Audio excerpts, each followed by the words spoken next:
तो हेलो दोस्तों, आप लोग कैसे हैं। उम्मीद है कि आप लोग अच्छे होंगे। आज हम लोग जानेंगे वर्ल्ड ज्योग्राफी का बहुत ही इंपॉर्टेंट टॉपिक, जिसमें विषुवत रेखा, कर्क रेखा, मकर रेखा, आर्कटिक रेखा और अंटार्कटिक रेखा के बारे में जानेंगे। तो पहले हम लोग जान लेते हैं विषुवत रेखा के बारे में। इसके विषुवत रेखा के बारे में हम लोग पहले जानेंगे। तो विषुवत रेखा, देखिए ये जो विषुवत रेखा है, ये विषुवत रेखा को हम लोग इंग्लिश में इक्वेटर बोलते हैं। क्या बोलते हैं? इक्वेटर।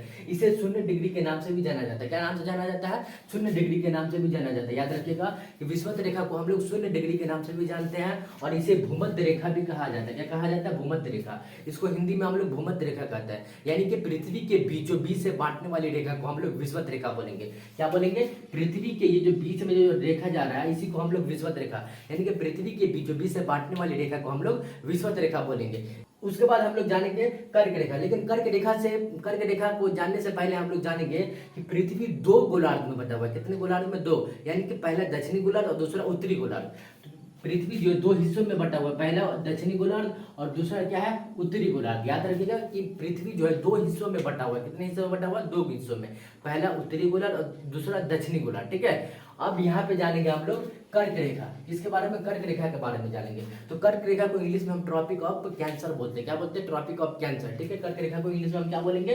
Tropic of cancer. और इसे 23.5 डिग्री भी कहते हैं। इसे 23.5 डिग्री, यानी कि उत्तरी गोलार्ध 23.5 डिग्री वाले रेखा को हम लोग कर्क रेखा बोलेंगे। ठीक है। याद रखिएगा कि कर्क रेखा किसे बोलेंगे? तो 23.5 डिग्री वाले, यानी कि उत्तरी गोलार्ध 23.5 डिग्री वाली रेखा को कर्क रेखा बोलेंगे, या भारत के बीचों बीच से बांटने वाली रेखा को कर्क रेखा बोलेंगे। यहाँ पे भारत का नक्शा यहाँ पे देखिए ऐसे है। भारत का नक्शा कैसे है? यहाँ पे देखिए,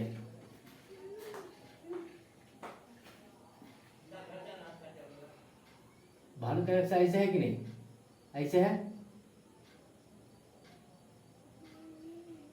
और यहाँ से जो बीचों बीच में जा रही है कि नहीं, तो भारत के बीचों बीच से बांटने वाली रेखा को हम लोग क्या बोलेंगे?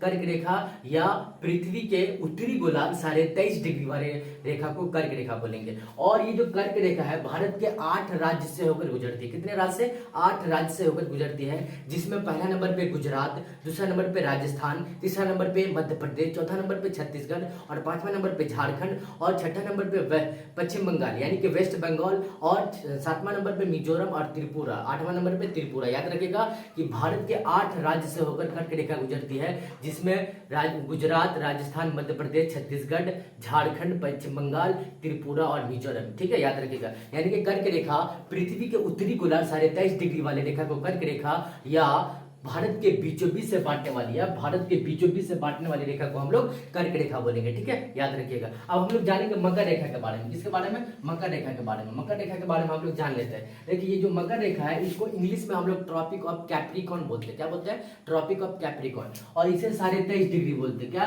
23.5 डिग्री। लेकिन ये दक्षिणी गोलार्ध में है, इसलिए दक्षिणी गोलार्ध 23.5 डिग्री वाली रेखा को हम लोग मकर रेखा बोलेंगे। क्या बोलेंगे? दक्षिणी गोलार्ध 23.5 डिग्री वाले रेखा को मकर रेखा बोलेंगे। याद रखिएगा, मोस्ट वीपीआई क्वेश्चन है कि मकर रेखा किसे कहेंगे? तो दक्षिणी गोलार्ध 23.5 डिग्री वाले रेखा को मकर रेखा बोलेंगे। ठीक है। उसके बाद हम लोग जानेंगे आर्कटिक रेखा किसे कहते हैं। ठीक है। आर्कटिक रेखा, आर्कटिक रेखा ये ऊपर में है। आर्कटिक रेखा कहाँ है? ऊपर में। देखिए आर्कटिक रेखा 66.5 डिग्री वाले, यानी कि उत्तरी गोलार्ध 66.5 डिग्री वाले रेखा को आर्कटिक रेखा बोलेंगे। ठीक है। आर्कटिक रेखा किसे कहते हैं? उत्तरी गोलार्ध 66.5 डिग्री वाले रेखा को आर्कटिक रेखा कहते हैं। ठीक है। याद रखिएगा। क्यों उत्तरी गोलार्ध बोले? क्योंकि उत्तरी गोलार्ध में स्थित है, इसलिए इसको हम उत्तरी गोलार्ध 66.5 डिग्री वाले रेखा को आर्कटिक रेखा बोलेंगे। ठीक है। अब हम लोग जानेंगे अंटार्कटिक रेखा। किसके बारे में? अंटार्कटिक रेखा। ये जो अंटार्कटिक रेखा देख रहे हैं, ये नीचे वाला अंटार्कटिक रेखा, ये 66.5 डिग्री वाले है। ये भी 66.5 है, ये भी 66.5 है, लेकिन अंतर ये है कि ये दक्षिणी गोलार्ध में और वो उत्तरी गोलार्ध में। ठीक है। याद रखिएगा कि दक्षिणी गोलार्ध 66.5 डिग्री वाले रेखा को अंटार्कटिक रेखा बोलेंगे। क्या बोलेंगे? दक्षिणी गोलार्ध 66.5 डिग्री वाले रेखा को अंटार्कटिक रेखा बोलेंगे, और उत्तरी गोलार्ध 66.5 डिग्री वाले रेखा को आर्कटिक रेखा बोलेंगे। ठीक है। उसके बाद हम लोग एक टॉपिक जानेंगे, जलवायु। जलवायु में एक टॉपिक यह है कि सूरज जो है कर्क रेखा और मकर रेखा पे ही लंबवत चमकता है। ये जो सूरज जो है कर्क रेखा और मकर रेखा पे ही लंबवत चमकता है। जब सूरज कर्क रेखा पे रहता है, तो ये जो यहाँ पे आसपास के जितने भी कंट्री है, यहाँ पे क्या होता है? गर्मी ज्यादा पड़ता है। क्या होता है? गर्मी बहुत ज्यादा, बेतहाशा गर्मी रहता है। क्यों? क्योंकि इस समय सूरज पूरे कर्क रेखा पे चमकता है, और जाहिर सी बात है कर्क रेखा पे चमकेगा तो जाहिर सी बात है वहां पे आने वाले जितने भी कंट्री, वहां गर्मी पड़ेगा। सूरज के मतलब सूरज की गर्मी से क्या होता है, वहां गर्मी पड़ेगा, ठीक है। उसके बाद अगर सूरज कर्क रेखा पे है तो मकर रेखा पे क्या होता है, मकर रेखा पे जितने भी कंट्री है, जितने भी देश है, क्या होगा, वहां ठंडी ज्यादा पड़ेगा, क्या होगा, वहां ठंडी ज्यादा पड़ेगा। और उसके बाद अगर सूरज यहाँ से मकर रेखा पे आ जाता है, यहाँ पे चमकता है, तो यहाँ पे जो कर्क रेखा पे जितने भी कंट्री वहां पे ठंडा ज्यादा होगा, ठीक है, याद रखिएगा, ठीक है। वहां पे जो है ठंडा ज्यादा पड़ेगा। यहाँ पे जो मान के चलिए ये कर्क रेखा है और सूरज यहाँ पे है, सूरज जो ये कर्क रेखा से कहाँ चले आया, मकर रेखा पे। तो मकर रेखा पे क्या होता है कि सूरज क्या होता है, चमकता है, तो चमकता है तो क्या होगा, यहाँ पे गर्मी ज्यादा पड़ेगा। और कर्क रेखा पे जितना भी कंट्री क्या होता है, वहां पे ज्यादा ठंडी पड़ता है। और ठंडी का समय कब आता है, जब भारत देश में ठंडी, भारत, नेपाल, पाकिस्तान, ये सब जो कंट्री में ठंडी का समय कब आता है, तो नवंबर, दिसंबर, जनवरी।